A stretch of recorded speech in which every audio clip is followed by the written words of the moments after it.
Oh, Tom. Ah. Is that what? Oh, okay. All right, it is 2:02 on September 3rd. I will now open this special workshop of the Grand County Commission. The workshop will concern presentations on ongoing financial needs and obligations for purposes of later determining funding allegations. We've invited 6 of our special service districts or entities here today to talk about distributing funding. Present are Commissioners Kevin Walker, Evan Clapper, Bill Winfield, Tricia Dean, Mike McCurdy, and myself, Jacques Hadler, as well as our clerk, Gabriel Wojtek, and our Associate County Administrator, Quinn Hall. I will start off today with our Transportation Special Service District, and go ahead, Archie. Okay, so I'm Archie Walker. I'm currently acting chair for the Transportation Special Service District. Just here begging money like all the rest of these people. So we're tasked with maintenance of the roads within Grand County, outside of Moab City proper, and then drainages. Obviously, you guys have been inundated with drainage issues the last little while. So that's where I'm going to come at you from. We need some money to update our drainages. We have stuff going in at Jackson Street, still trying to figure that out, make that happen. Obviously, bids always come in bigger than estimates or than wants. For the PLT monies we received last year, somewhere in the neighborhood of just over $600,000. This year we spent somewhere in the neighborhood of $400,000 on some overlays of roads out in the valley. San Jose, Spanish Trail, East Bench, Mesa Road, Desert Road. Got some overlay stuff there. That does a little bit, but not much for our drainage issues. We're hoping to get more involved in that drainage issue with Jackson again. We have money committed to the Jackson Street issue. I'm not afraid to commit more when we have more. Also the Holyoke Lane projects, we hope to get them up and running and make them happen, as well as some of the stuff on like Spanish Valley Drive. It just takes money. You gave us 600 plus last year, 1.5 this year. What else you want to know? So you said last year out of that 600,000, 400,000 went to the road overlays. We spent just over 400 for the road overlays there. I guess I was curious just because we have a lot of different funding sources for roads, but not much for the drainages. And I know in the past, I was, as you know, I was a liaison for a year or two. So I guess I'm just trying to, is it still the case that you're mainly focused on drainage issues, or? Our main issue has been roads, because that's what we was originally tasked with. That's where we first started. And then drainages, drainage water, wastewater was kind of tasked to us after the fact. We've only been really playing with that for the last year and a half. We haven't been in the drainage business for very long as far as our district, right? It's always been Bill Jackson with the county or somebody's doing that, but we can use some of the monies that we receive. Okay, so like the Jackson Street funding only goes back a year and a half? No, the stuff that we've been involved with. I don't know how long they've been dealing. I don't know, right, but like 2 years. I've not been here. So yeah, so we're not afraid to get involved in more of that drainage issue. Okay, because I guess my understanding, we've got a lot of money that can be spent on roads and only mostly just general fund money that can be spent on drainage. So if we can get another funding source like the one that goes to you, it makes sense to me to spend it entirely on drainage issues and leave the road funding for other sources. I know we can't, you're an independent district, we can't tell you what to do, but when we're thinking about how much money each year, that's certainly something I think we can absolutely look into that. That's what we're tasked with, is deciding what's most important. The other day we met kind of looking at overall budget, the bills, and we were talking about what we really need is an update to the it was like 2011 stormwater mitigation plan, and that updating that, then we would have a better idea of prioritizing, what projects need to be done first. So I'm just kind of throwing that out, that it might behoove us to kind of pull on the reins just until we got that updated engineering plan to really know where our money will be best spent. So Okay. just thoughts. Take your word for it. That's above my pay grade. I know nothing about what you just said. Well, that's the hope, is to Okay. get that plan. It's, quite old at this point, and get that plan updated and then be able to prioritize those projects. So What else? I'm happy. It's not necessarily a question for you, but do we have a summary of last year's split? Or the previous year's splits?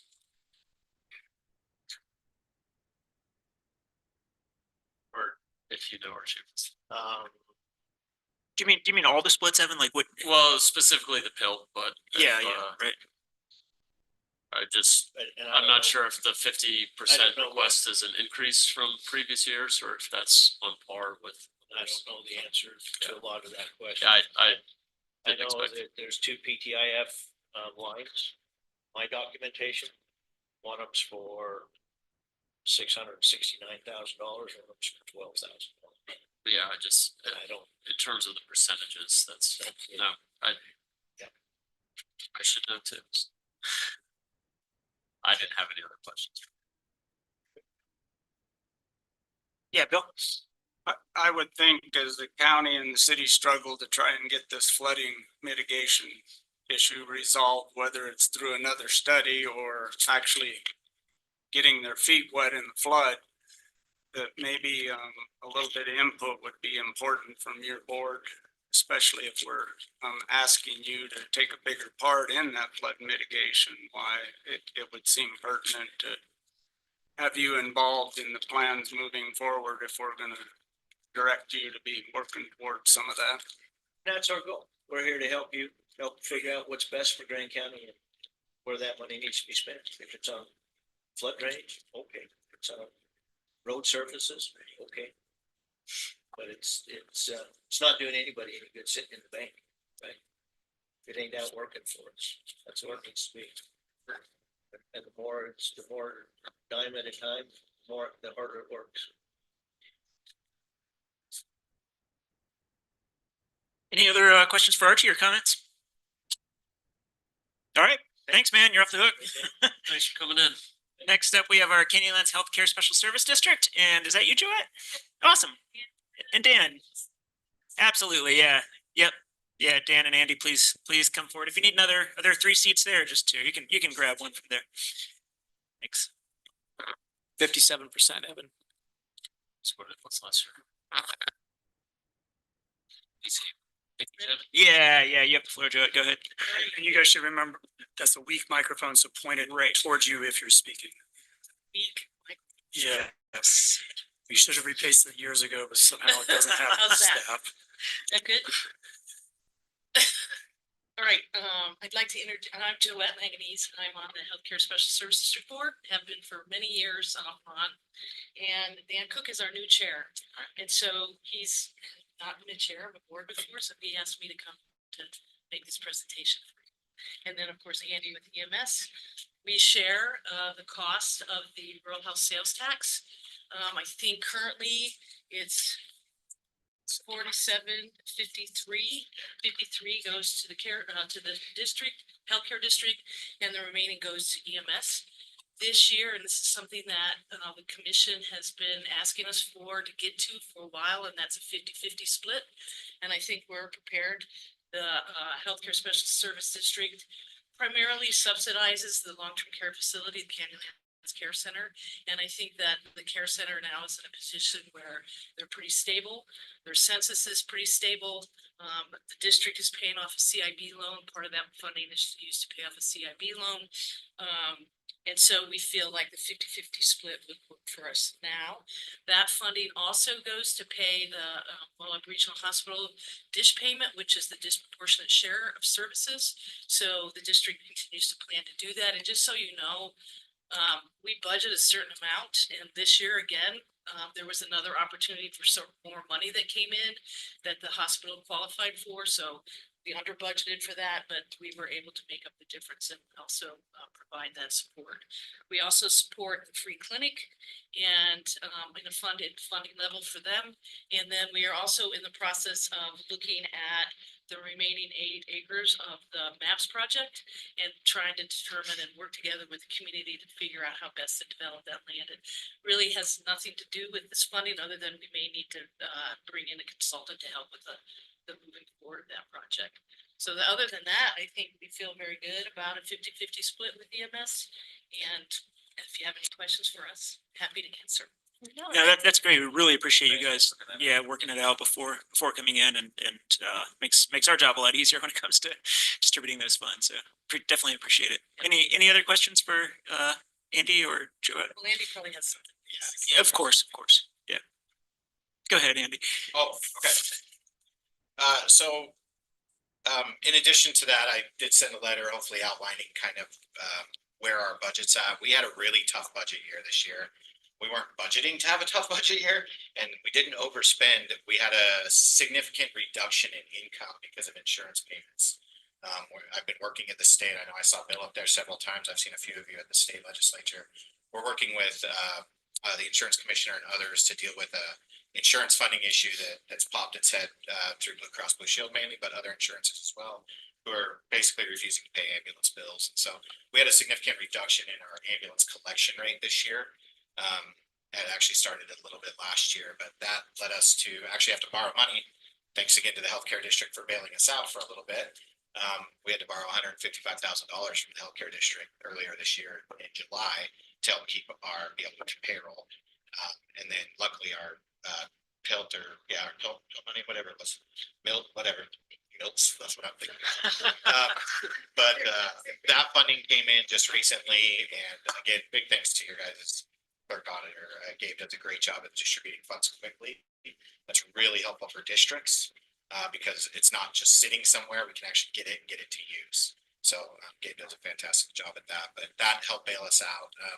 And so for next year, we're trying to understand what this means. We met with our auditors and tried to figure out, okay, how can we better project this knowing our new reality of having a reduction in payments? What does that mean? And so we're working on that still, trying to figure our way through that. I have multiple meetings at the legislature this year. Hopefully I'll ask for your guys' support on a bill that we've been working on along with the insurance commissioner to actually force in-state insurances to pay the actual insurance rates. Which would be great because we don't set our own. I don't know if you guys know that. EMS is actually regulated by the state. So our ambulance billing levels, we don't set those. That's done at a state level. And so the state sets our rates. We have no say in it. And so when insurances decide that's not a fair rate, it's kind of like when you guys have to deal with centrally assessed taxes, right? Someone else tells you what you can charge them, and then you have to deal with the issue when they say, no, that's not fair. So that's where we're at with the insurance companies. So we got to 50-50, which was fantastic for us next year. And then I'm requesting basically the same in the build money. And I'm requesting a large sum of TRT this year. We have a lot of maintenance on vehicles that needs to be done and replacement of vehicles. Evan's been on our board and heard about all of our stresses over the last year. We just voted to finance a couple of vehicles, which will be great for us next year, but we also need to replace some other things. So I'm requesting a large sum of TRT. And just going through it, we still have a significant portion of our responses are still for locals. I've heard that some don't believe that. I can show you the data if you want to see it, but we still serve more locals than we do out of towners. But it's about a 45-55 split. So that's all. That's all I have to say, unless you guys have any questions about what I'm requesting, which I'm sure you will. Any questions for Andy? Yeah. Would that amount be ongoing, or do you feel like it would be put towards vehicles, things that may just be, or you do? I would love some ongoing commitment of TRT. I've never gotten it in the past. In the 12 years I've been doing this now with the county. But I also understand that priorities change and adjust and have to at times. So, I'm requesting this as one-time funding. Okay. I requested a little bit last year that we didn't get. I requested about 100,000, Yeah. I think, from TRT last year. This is 350, I think, which is actually the maximum allowable by law. to EMS, about 350,000, it's 4% of your total TRT pot. And so that's my request. Yeah, go ahead, Gabe. You talk amongst your boards about putting together an effort to go the full 1%? Yeah, Yes. we have discussed that quite a bit. As some of you may know, that law changed last year. So the legislature, ran a bill to actually open that funding up. So anytime, if we raise that percentage, now it can be used for roads, solid waste, avalanche forecasting, SAR, law enforcement. Basically, they took the same wording in the TRT language and now applied it to the rural healthcare sales tax. And so that's an issue for us, obviously. We raise that amount. There's a lot of needy entities out there, right? And so you put more people in the pot without increasing the size of the pot, which was the intent of the original bill. It got replaced, unfortunately, halfway through the legislature. But, so yeah, we've been talking about it. We don't feel like this year is probably a good time. Our hope is that looking at 2026 is when that tax expires. It was voted in 2026. And that tax can be extended by the commission for 10 years by just a vote of the commission. Or we can go to if we're going to change the percentage to go to the 1%, we can do that by voting the people. Either way, you folks have to say on whether that even gets on the ballot. And so that's kind of how that is. And it's, I think this year's the general election. If we're gonna put it on the ballot, it should be on the general election, not a municipal election. So that would be 26. Andy, do you expect, is there a possibility for back payment on those ambulance payments, or is that like ship sailed on this year? What do you mean by that? Like if law changes, or would it be possible for you to collect those payments that you said weren't received this year? No, I think there are possibilities. Last year, so we normally write off about 400,000 in bad debt. Mhm. This year, we're on track to write on around 700,000 in bad debt. Wow. It's a significant reduction in our income. I think that the state would like to hold some of those insurance companies more accountable. What happens is some of you've probably seen our bills if we've transported it. They're not nice, Yeah. right? I mean, they're large bills, and I hate that about our service, but we are regulated by the state. And what happens is basically insurance companies are denying every bill, right? They're denying paying it all, and they're pitting me against you, right? If you receive the ambulance bill. And so they're saying, well, sorry, you'll have to deal with it with the ambulance service, and they're pitting us against each other and walking away. And it's causing a lot of heartache, actually, a lot of problems in the community. If you've heard about something, please let me know so I can handle it. A lot of times these things get talked about and I never hear about it. It's like, look, we have ways of helping. But yeah, I see some of those coming back. I see, but I don't see like last year's payments coming. I think 24 may be able to force some more payments out of those insurance companies, but. Go ahead, Bill. So maybe I need a little more education, but it sounds like if you increase the tax, you're also increasing the pool of people that get to dip into it, which would be significantly maybe a decrease for your portion, or am I mistaken there? It would depend on the council split. Will Oh, also depend on how it's worded on the ballot. Yeah. You know, part of this 50-50 discussion was the presumption that when we had EMS and the care center as the two entities that receive it, that it was going to be 50-50, but that's not how it was explained. And so we kind of had a back and forth on that. So we did get the 50-50. So I think there's an opportunity, if you guys wanted to fund other entities besides us, to be really clear on how that money would be shared. Does that answer your question? Yeah, thank you. Well, there's an opportunity to change that law this year, so we do have a few legislatures that are working on reverting it back to the way it was. It's one of the very few, in fact, there's only a couple taxes in law that are specific for healthcare. And that's like one of the, and so I was pretty frustrated. Hopefully none of you saw my behavior at the legislature last year when it passed, but I was a little frustrated with it when it went through. I heard you were outspoken. Yeah. Don't stress too much. So I had a question for Joette. You mentioned some things that the healthcare special service district funds, but you didn't mention percentages. Do you have a rough idea? Well, I can tell you that majority of this, of the rural healthcare sales tax money goes to the care center. I can't tell you that, I know $25,000 we give to the free clinic every year.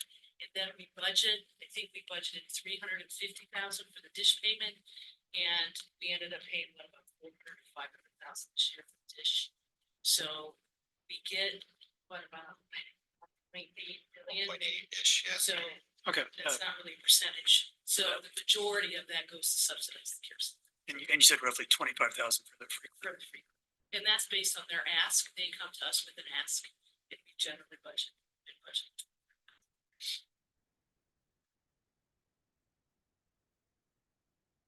Great. Any other questions for these folks?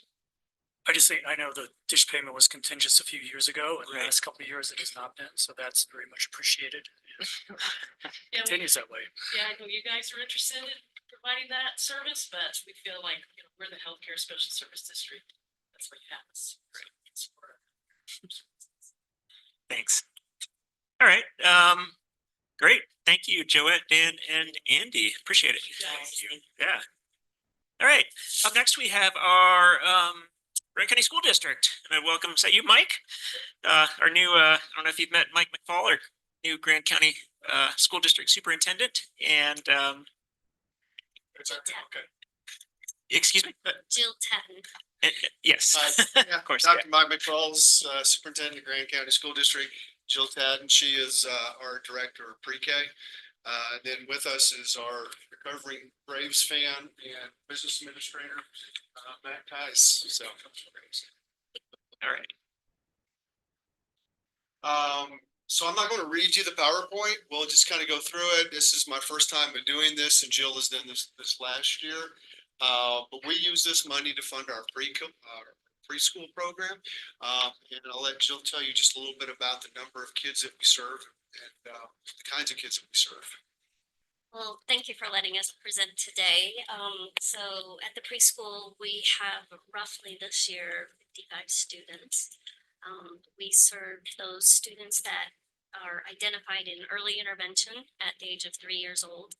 And if they are identified as a student that needs services, we have to accept them into the preschool at the age of 3. And usually that means that they have some kind of learning deficit. And so our goal is to get them to where they need to be by the time they enter kindergarten. And so oftentimes with those students, they're coming from a different kind of background and socioeconomic status, and it's usually a lower background, a lower income background. And with that, statistically, our students that aren't as exposed to, books at home or the language at home, or those types of advantages that all kids should have. So what we do at the preschool is try to close that gap, and so we accept all those students at the age of 3, and then we accept a lot of those kids just roll over into our 4-year-olds, and then they roll over into the public school system. So if you want to advance the slides, thank you for helping fund a little bit, put money towards our school that helps keep us going. And you can keep going through, so you I don't have to read it all, you guys can read it. Go to the next one.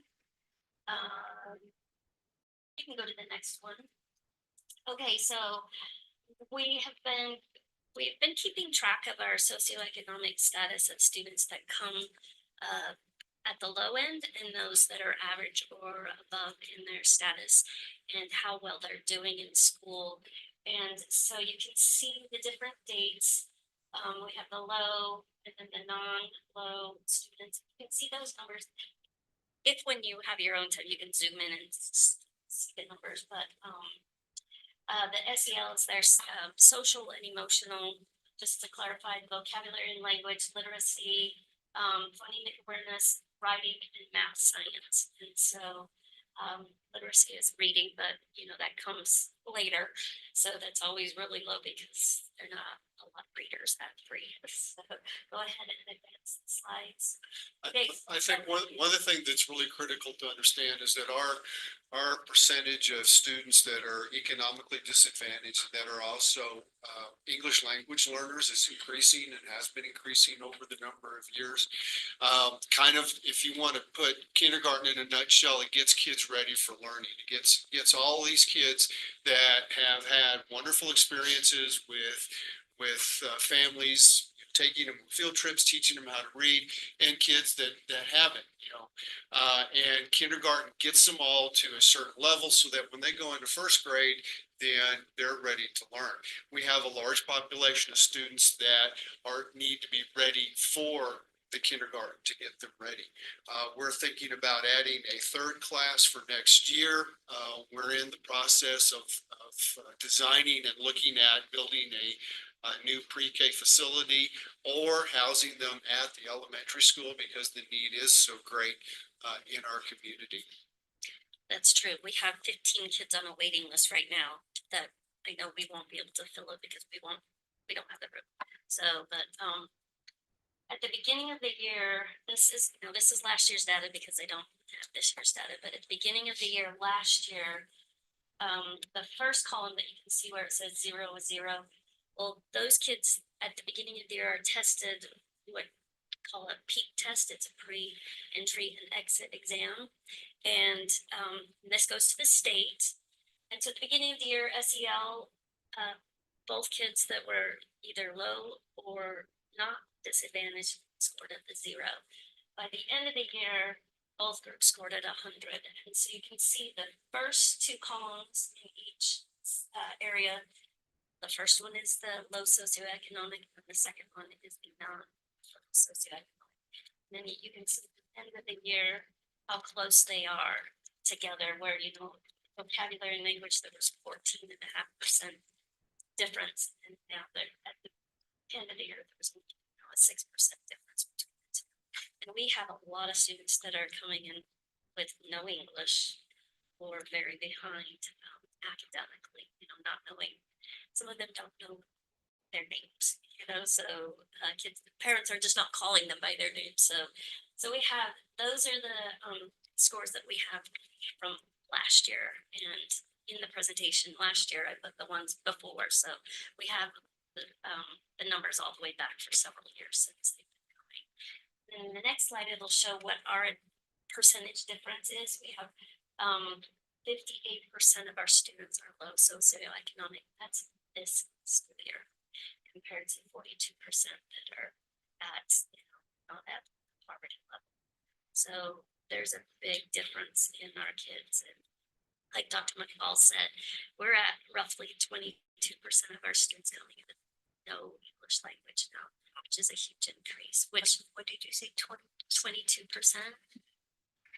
And so, but if you can expose them to that conversational English earlier, the better they're going to be when they enter kindergarten. Because regulations at the kindergarten level are just, they're going through the roof on what the expectations are. So we want to make sure that they're very prepared for kindergarten.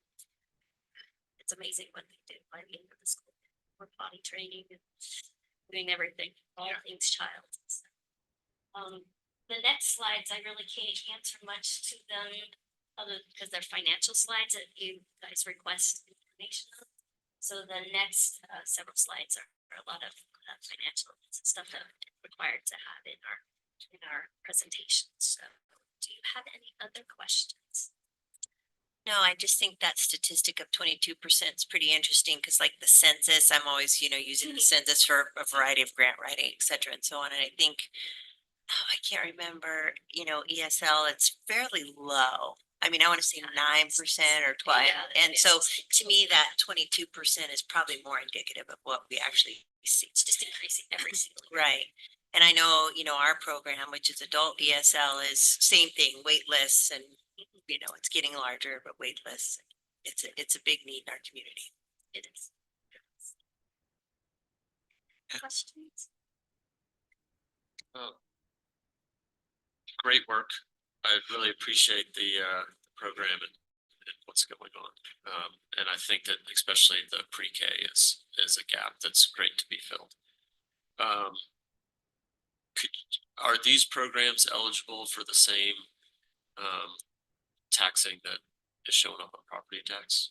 Is there any reason that those funds can't be spent on these? We don't receive the same WPU as like grades K-12 does.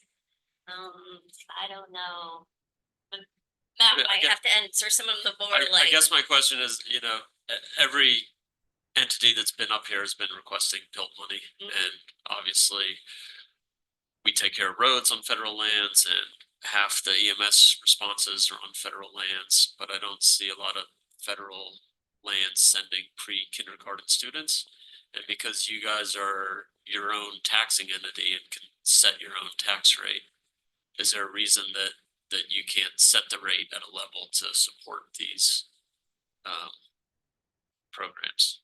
I don't know all the answers to that. I do know that, I mean, we're required to take the 3-year-olds and the 4-year-olds that are, Yeah. but as far as receiving the money. I was kind of don't- looking through. Yeah, to- Yeah. so, Yeah. Matt, would you please come forward, just so we can get you on the microphone, it'd be great. Yes, thank you. I can speak. This particular age group of students doesn't generate WPU monies through the state. So what we're doing is providing a service which we're required to on one hand, and then also getting the benefit of bringing the developmentally delayed students into the program to kind of get that. The question, to answer quite bluntly, is yeah, we could do all kinds of things with our tax rate. This board's commissions, familiar with how that works and the politics that go into play there. Okay, That's a direct enough answer for you. I just wanted to make sure that this wasn't the only funding source for the program. It sounds like it's not. It's a Okay. fairly large portion of it, yeah, because the major chunk of money that we receive is through, WPU, from the state. And as the state does, they play with it quite a bit. So we have to offset that with our taxing effort. And in this case, we don't have a taxing effort for these kiddos and for these families. One of the things I've discovered, once I came on board is that we have quite a bit of areas that we need to bring back up to speed in our district. We have, for example, Jill here is director of special ed, director of pre-K, director of Title IX, any director of anything else? assessment director. Assessment director. So Title I. So we have a lot of personnel that are doing a lot of full-time jobs, part-time. And so, we have not only this really good program with pre-K, but we also have some other issues that we're needing to look at and how do we best use our tax money. So this PILT money for our pre-K is pretty vital and a very responsive and robust program.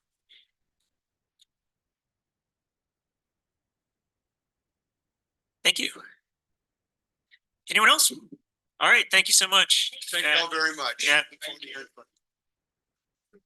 All right, next up we have our solid waste special service district, and I'd welcome you all up to the table. Actually, before we start, because this question isn't really specific to any group. So, Yeah, you guys can have a seat. question for Gabe. Did we get like just history of what the total pot, total amount of tilt available has been for the last few years? And what percentages we've used in the last few years? Yeah. If you pulled up the agenda for Or is it already in the packet and I missed the it? packet from September 19th. We should have allocations over last year. And our those giving Okay, thanks. All right, you guys are welcome to take the floor. Hello, my name is Chris Scoville. I'm the district manager for Candyland Solid Waste Authority. This is Jessica Thacker, our program manager. And we're here to ask for some TRT funding. All right, so I'll start it off. So the Grand County Council in 1993 created the Solid Waste District to provide waste and recycling management in Grand County. Okay, great, you did get it. We acquired Monument Waste in May of 2021 and began providing solid waste and recycling collection hauling services. And we manage the following facilities and operations, which is Canyonlands Transfer Station, the Moab Landfill, Klondike Landfill, and the Community Recycle Center, as well as roll-off container and curbside single stream recycling and trash collections. We currently employ 32 personnel, maintain a fleet of 20 vehicles that operate roughly 10 pieces of equipment. Those aren't always fully operational, but that's what we've got. And then we service Grand County, including Castle Valley and other rural communities, as well as Spanish Valley and the South community as well. So I'm just gonna do quick overviews of all of our operations, and Chris will come in with the operation side of things. So Moab Landfill, which is located up on Sand Flats Road, is a Class 4B facility that accepts non-vector waste, so construction and demolition debris, green yard waste, concrete and asphalt, items like that. And we also manage a green waste reclamation program that reclaims green yard waste and we convert it into unscreened mulch citizens back into the community. So those are some divergent efforts on our part. And then the life expectancy of the Moab landfill is currently determined to be 10 to 15 years. And we're currently as of just this week or maybe next week, we're doing another survey. I'm working with an engineering firm to kind of refine the end of life for Moab landfill. Our permit currently expires next year in September. We have to turn in our application for permit renewal by March of next year. We're also updating our construction estimates for our closure, post-closure. Those are dictated, and I know we send out letters every year to the city and to the county because you guys are part of our financial assurance for these landfills. We're currently partnering with the city of Moab, going for a grant to do some food composting and perhaps an in-vessel food composter. Recently, we've had in the last 2 flood events, we've opened up the landfill to residents to help mitigate the flood disaster. And then up here, you can see our total volume by year. This is done in cubic yards. This is everything with the exception of items that are diverted out of the landfill, such as asphalt, the green yard waste, and our tires that are also reclaimed up in Salt Lake. Yes, that's run under the used tire program at the state of Utah. And so 2020 through 2023, those are complete volumes for those dates, and 2024 is the volumes from January to July. So there's a little bit of a spike or an anomaly in 2021. Because if I remember correctly, that was when the demolition of the middle school happened. So that's kind of an overinflated number, and that would be the same also for 2024. Major thing, the asphalt track up or the asphalt track. Another one going. The Walnut, yeah, we've got Walnut Lane volumes coming into right now as well. Next, moving on to Klondike. It is a Class 1 permitted facility. That is our main landfill that is located north of the airport and takes all of our municipal solid waste, so our commercial and residential trash, biosolids from the wastewater treatment facility, waste or restaurant waste grease, and then our special waste such as non-viable asbestos, petroleum contaminated soils, that sort of thing. And it is located on 80 acres with 40 acres currently permitted, but it is close to the public. It can only be accessed by franchise haulers with the current life expectancy, which may change, is determined to be 6 years. Do those biosolids include all the vault toilets on federal lands? All the biosolids come from wastewater. So the vault toilets probably go to the wastewater. I think that's So out. maybe indirect. Yeah.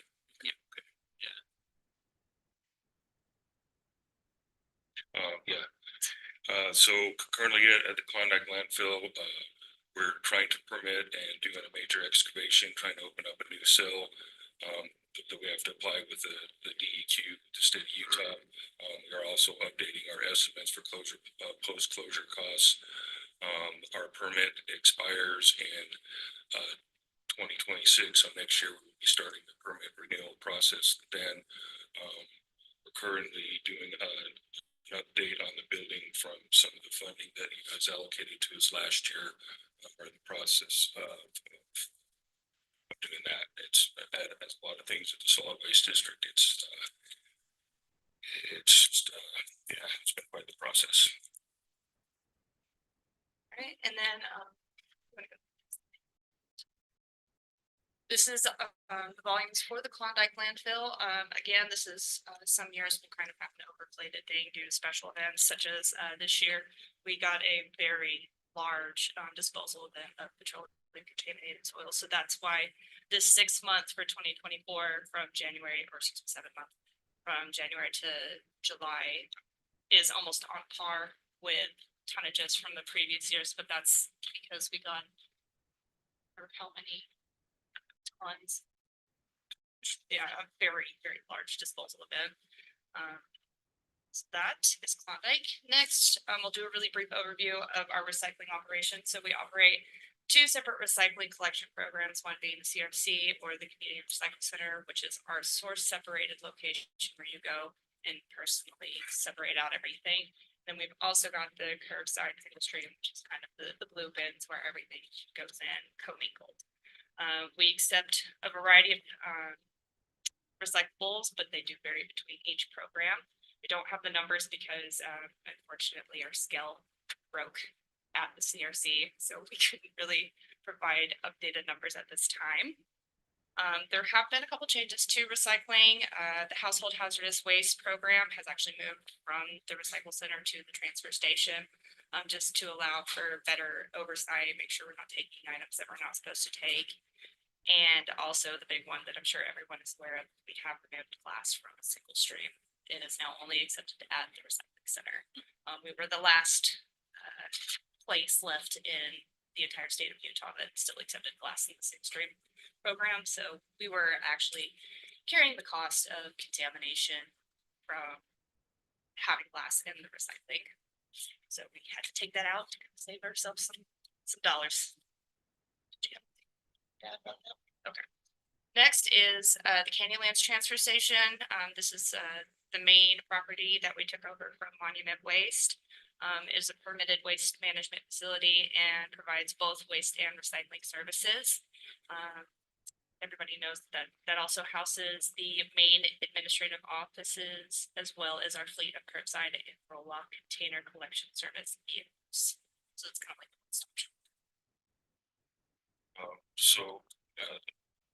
Recently at the transfer station, during an inspection with the DEQ, they pulled our permit, which is actually an operations plan and hadn't been updated since 1998.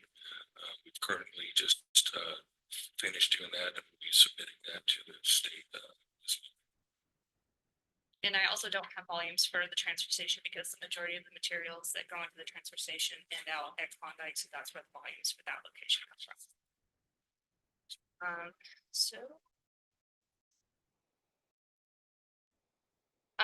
So challenges, our biggest one is the debt obligation to the 2021 general revenue bond. That's the bond that was used for the acquisition. So I believe it was 13 million, roughly 13 million. 14.5. So that remains one of our largest financial obligations. Also, several critical pieces of equipment and fleet vehicles used to manage our operations have either reached the end of their usable lifetime or have exceeded it. And at this point, we're just slapping band-aids on these vehicles. Some of these probably should not be on the road.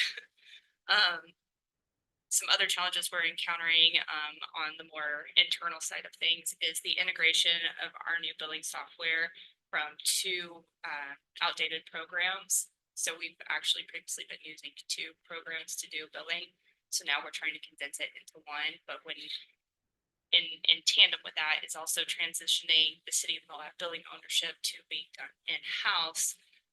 We're now trying to pull multiple sources of data and from essentially 3 different locations and trying to put them into a single software has proven a bit of a task. If you watch any of our board members, you're going to hear us talk about AMCS a lot. And then as most places have is difficulty in staff recruitment and retention. This is not an easy job, and finding individuals that are willing to do that type of labor, plus also those that have CDL certifications for our fleet is always very difficult, especially in Moab. It's very tiny people. But there are some positives moving forward through the new interlocal agreement between us and the city of Moab. We have secured a long-term revenue source. So we are being proactive in trying to find sources of revenue. And also to offset staff retention issues, we have developed a partnership with USU's Heavy Equipment and Trucking School to provide CDL training to drivers employed at the district. How many people have we worked with right now? Actually ran probably 7 or 8, but we've had 3 finish. And that was something that Chris was able to secure at the land by the campus.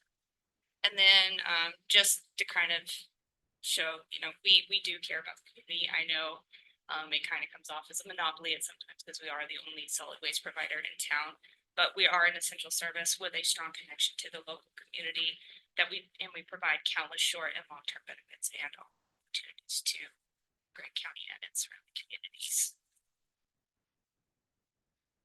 Just over the challenges, I know every time that we come before you, it's kind of a broken record on the state of our things, even before the acquisition. I've been here, I've experienced the state of things. Just like, for example, I don't know if you heard last week, we had an accident up in Arches. We tipped a truck over. That actually reduced our fleet. So we have 5 routes we were forced to run because all of our backups were down. We were forced to run 4 trucks on 5 routes. So, you know, that just goes to our employees and their dedication to the community. We're able to get things done without a hitch. We were back up to 5 trucks today. But then to follow that up, we had another breakdown that actually services all of our accounts to the national parks, and it's their proprietary vehicles that we can't go rent.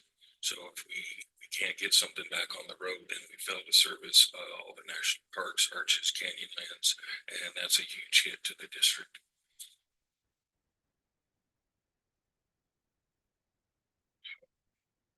Yeah. I could go on about all the things. Like I said, you guys kind of understand that. I don't think I need to beat that horse. So next is our funding impact or the impact from the funding. So financial support from Grant County provides a variety of benefits to us and our shared community. The funding serves to offset the heavy impacts of tourism in relation to our operations. We operate on an enterprise fund, so a reduction in financial support from the county would require us to pursue other sources of revenue, including but not limited to increasing our tipping fees at the landfill, increasing our collection costs, which I understand we did just increase them, but that's because we hadn't increased them in a measurable manner in several years. And we don't want to pass those costs on to the local community when the majority of the effect is from tourism. But also this funding allows us to retain a qualified group of operators and drivers that provide these essential services, as well as mitigate the operational impact of irregular volumes that are generated from seasonal tourism. And that allows us to also keep our drivers and operators and other staff employed year round with a full-time benefited position. So it's really crucial to have this funding as it keeps us a little bit more solvent and solid for the community rather than wondering if we're going to be able to continue providing services.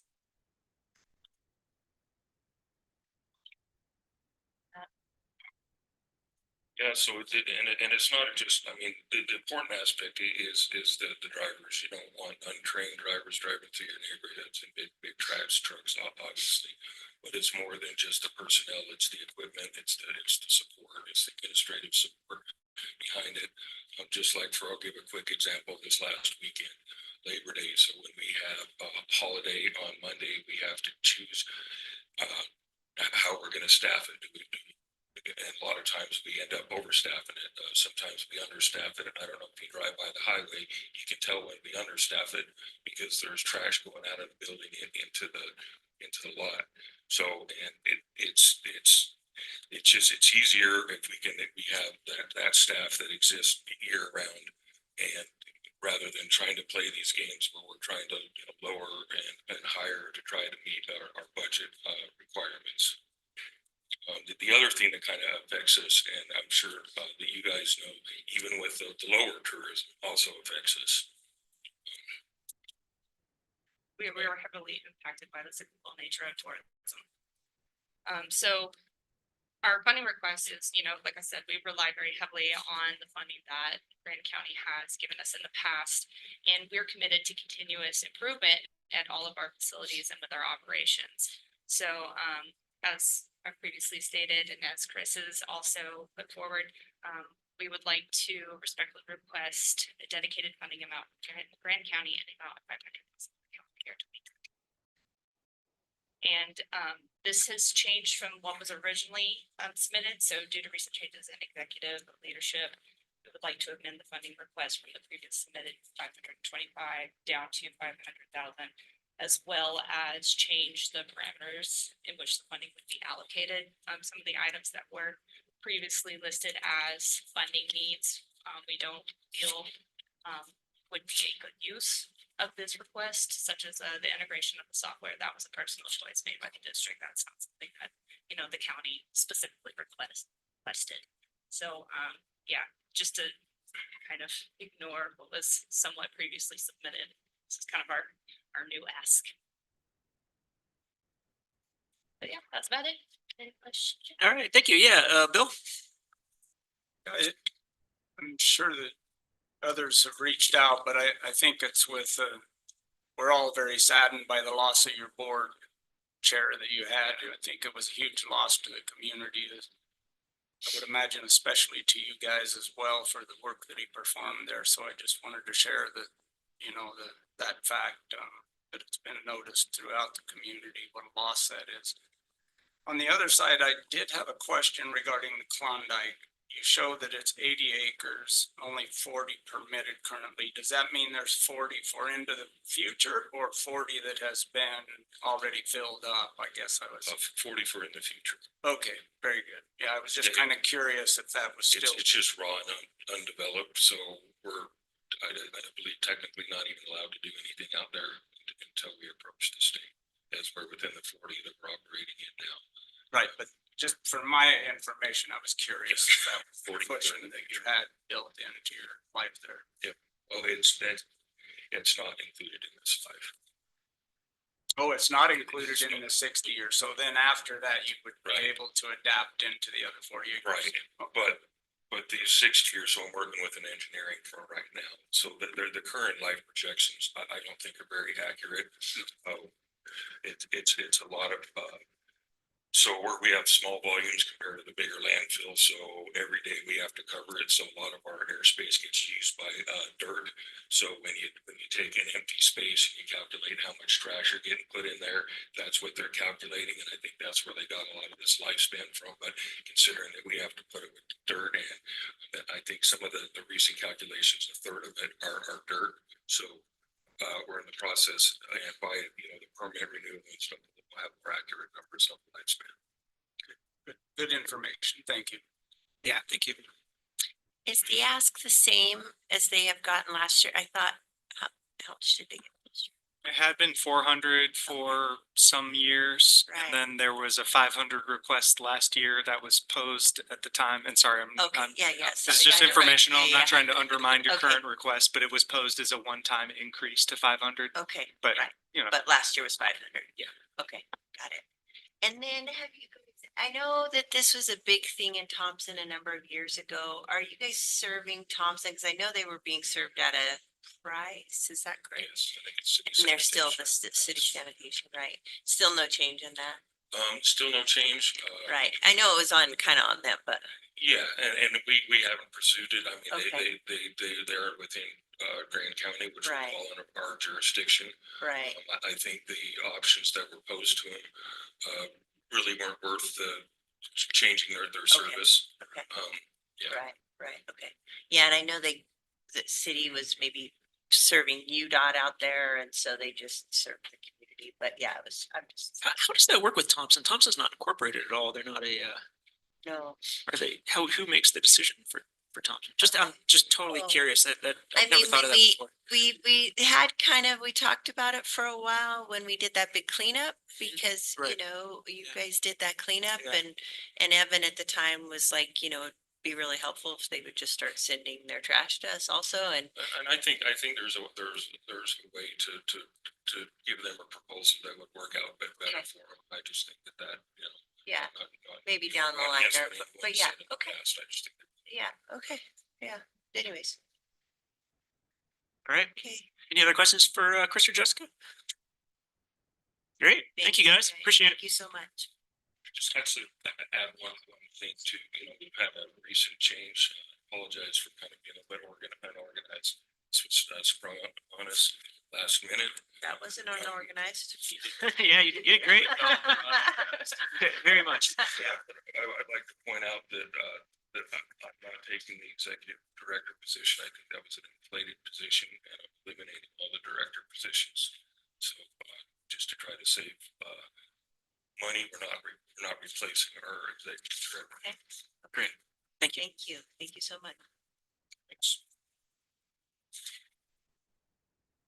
All right. The last one on our list is Recreation Special Service District. Good afternoon. Welcome.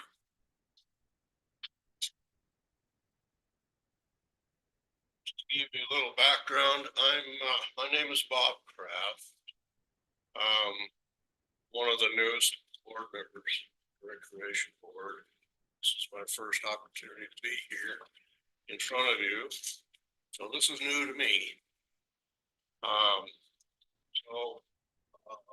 Jim Lewis is in South America. That's why he's not here. All right. Good for Jim. And Marshall Modine just retired. We hired a new clerk, Anna, I believe her last name is. Okay. And last week was her first meeting with us. We hired her. So I brought before you the budget for 2025, the budget request.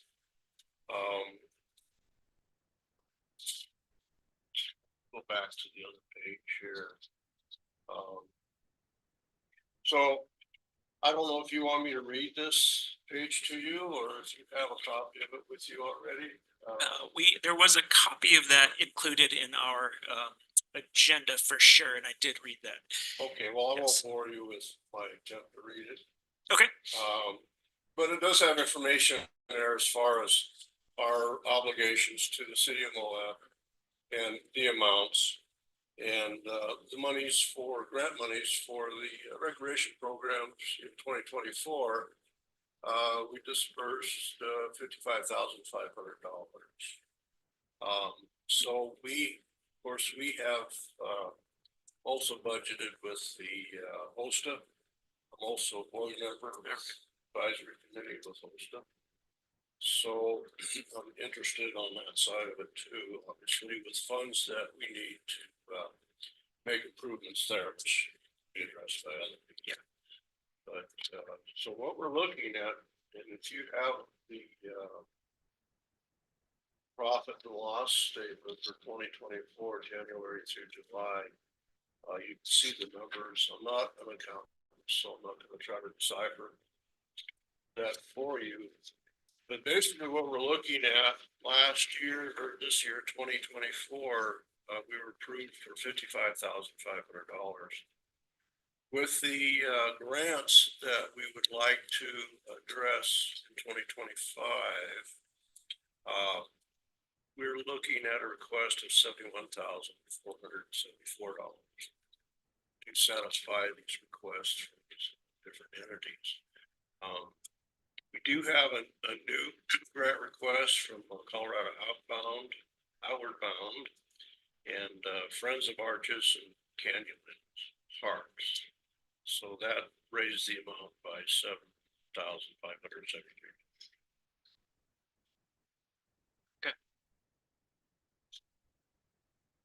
All right, thank you. Any other comments or questions for Bob?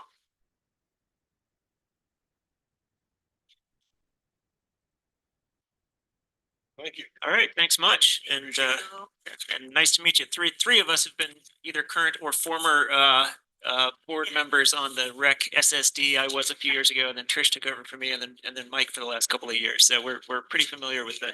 Well, we're always glad to see Mike when he comes to the meeting. All right. Bill was there once, I believe last month, so.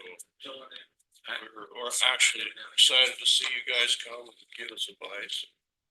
Like to connect with you, answer any questions that we can, so. Absolutely. I plan on being back next year. Good. Hopefully a little more educated. Sounds great. Thank you. Yeah, thank you No, very it's much. great. Thank you. Thank you.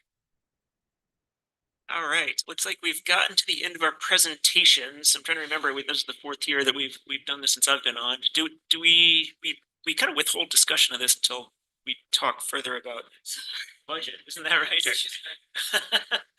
Thank you, Alicia. Thank you. Digging into what we've done in the past.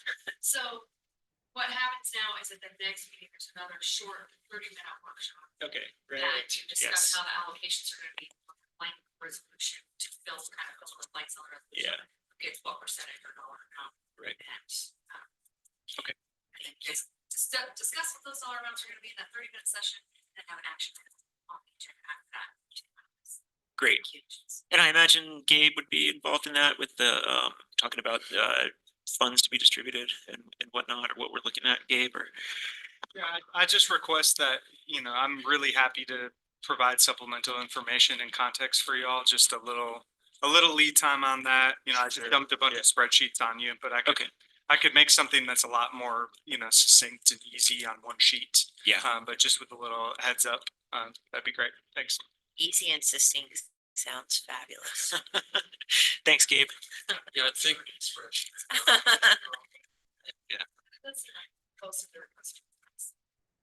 It does, yeah, a few small increases, but in general, yeah. I actually enjoyed seeing that in the transfer or the recreation special service district. They asked for the same or increased, but I like that ask of, hey, let's just keep it going. Right. I like seeing that. Yeah, I think we've often done it through percentages and not dollar amounts. And so I think if there was any drastic changes to some of those revenue sources, like if we weren't, if we were expecting a huge decrease in the rural schools from the Forest Service or something like that, that would be helpful to know. But if we're expecting the dollar amounts to kind of be on par with how they've been trending, I'm perfectly fine sticking with percentages and figuring out some dollars around the TRT. I think when I look back at what's happened the last couple of years,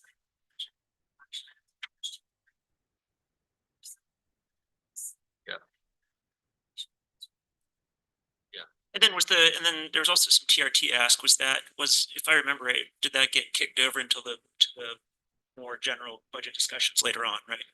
Okay. I think it's nice to kind of have the placeholder so the entities can know what to expect when they're going through their budgeting process. Right. So even though we're not signing on the dotted line, I think if it's like, hey, you asked for 500,000, but we're going to give you a little piece from this one and a little piece from this one, and then round it out with a chunk. Yeah. That looks like this, that helps with their budgeting. So, they all did a great job of kind of coming in and keeping things steady, and it didn't seem like any drastic changes. So it seems like a rinse and repeat, probably address most of it. All right, any other further discussion on this? Bill? Quick question. Chad mentioned he wasn't filling the executive director. Does that mean that Mike Kennerly has moved on? Chris. Was it Mike? No, oh, Chris, you said Chad. Chris, I'm Yes, sorry. no, that's okay, just for the record. But yes. So Mike Kennerly is no longer with them. I'm not sure, I didn't hear that. As of last week, that's my understanding. Okay, so Mike is no longer there then. Okay, got it. It's 2 hours. That's. That's Yeah. just fine. Everyone was Fine. Shorter next time, because it's nice last year. I look back last year. Yeah, Future thought. yes. All right, looks like we've come to the end of this workshop, so I will adjourn this special workshop. We will recess until 4 o'clock when we will commence our regular Grand County Commission meeting. Thanks, everybody. Thank you.